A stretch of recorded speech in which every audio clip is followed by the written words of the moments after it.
आखिरकार उन्हें भी एक जैली पीरनी मिल गई और एक ऐसी खातून मयसर आ गई जो पहले तो रूहानी पेशवा बनी और खुदा के लिए कभी दुनिया के अंदर और ख़ास तौर पे इस बरसगीर के अंदर आपने देखा होगा कि किसी रूहानी पेशवा के घर में नकबजनी की जाए। ये वाहिद मुरीद था जो रूहानी पेशवा के नज़दीक गया और क्योंकि मायूसी में घिरा हुआ था, जैसे बहुत सारे नौजवान जो हैं वो सन्यासी बाबा के पास जाते हैं मायूसी में घिरे हुए, इसी तरीके से बानी पीटीआई भी उस मायूसी से निकलने के लिए किसी ने बताया कि फ़लाँ पीरनी के पास चले जाएं और फिर उस पीरनी ने, आपको मालूम होगा कि 2017 से लेके और 2018 जनवरी में जब उन्होंने अपने घरेलू ज़िंदगी का आगाज़ किया बानी पीटीआई के साथ,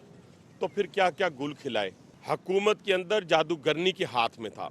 और वो जादूगरनी क्या किया करती थी, ज़रा सुनते जाएं कि आज आपने 5 बजे से पहले पहले पीएम हाउस से निकल जाना है,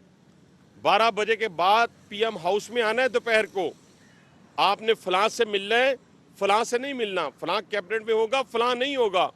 जितने दरीना दोस्त थे उनसे किनारा कशी इख्तियार कर ली गई।